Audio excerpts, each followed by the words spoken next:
This past weekend, in one of our worship services at our local church, we had some visitors come into church, and they gave me something. They gave me something kind of cool from the past that had a pretty nice impact on how I was feeling in the present. What they gave me was this. Some of you might not even know what this is. This is a CD, a compact disc. This is how we used to listen to a lot of music, but I don't even know if people sell CDs much anymore. But anyway, they handed me this CD, and it's not just any CD. It's a CD that contains the audio of a sermon my grandfather preached more than 30 years ago. My grandfather is a minister. My father is a minister. I'm a third-generation minister. And there aren't too many audio sermons that my grandfather preached that exist, at least not that I'm aware of. I had heard only one other, and now they handed this one off to me, and it was pretty meaningful.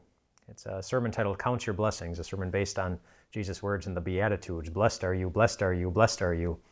And it's been a couple of days since I've received it, but anytime I hold it, anytime I look at it, anytime I remember that wonderful gift that my new friends gave me, it makes me smile, has a pretty good impact on my present. Well, God did something for the Israelites in Deuteronomy chapter 16. He wanted them to remember the past so that their present would be positively impacted. And the ways that he would do that is he set up a couple of observances that he wanted them to go through every year, a couple of different festivals that he commanded them to observe. And the first one in Deuteronomy chapter 16 is the Passover. In the month of Abib, which would later become the month of Nisan, he wanted them to observe the Passover, and he told them why.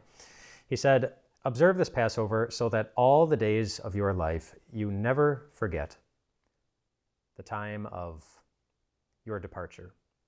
And he was talking about the time of their departure from Egypt, and how would remembering the time of their departure in Egypt help them in the present?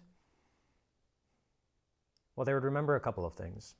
And if you just go through that first section in Deuteronomy 16 and read through it, pay careful attention to God's activity that's mentioned, because it says that God did a couple of things, that God brought them out, and that God chose them, and that God gave them, and that God did this, and God did that, and God was very active. And they were supposed to pause from what they were doing to remember that in the past, in a time when they were in tremendous trouble, that God was right there with them.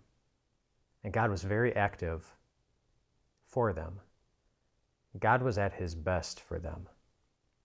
That's one thing I have no doubt they remembered as they would think about their departure from Egypt. But I bet at times they remembered something else too, not necessarily about God. I bet they remembered some things about themselves. That while God was always at his best for them, they weren't always at their best for him. You read through the history of the Israelite departure from Egypt, and there was a lot of complaining. There was a lot of arguing. There was a lot of questioning God. There was a lot of just flat out turning away from God, or at least wanting to. They weren't always at their best for him, and yet that didn't stop God from being at his best for them. If we were to go through the list of things and going on in the world right now that are troubling, it'd be a long list. If you were to come up with a list of the things going on in your life right now that put worry on your heart or fear inside your heart, that might be a long list too.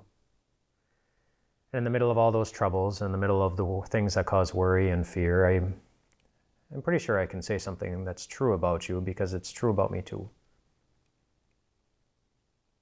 They don't always bring out our best. But sometimes they bring out quite the opposite. We're just not always at our best for God or for the people around us.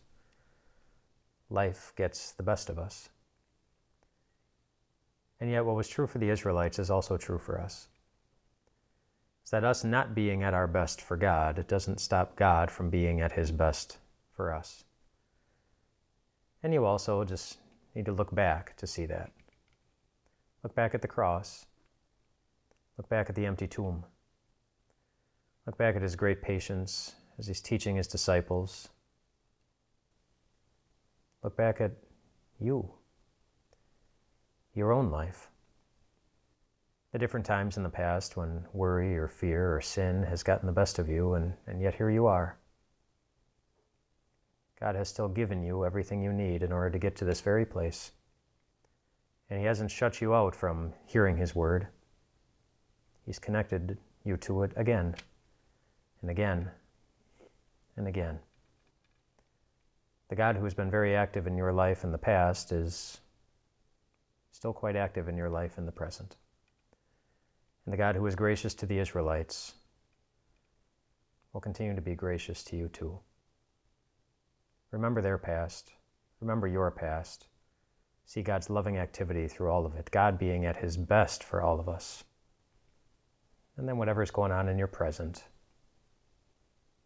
it'll make you feel a little bit better about where you're standing and where you're going, because God's going with you too. Rest well tonight, my friends.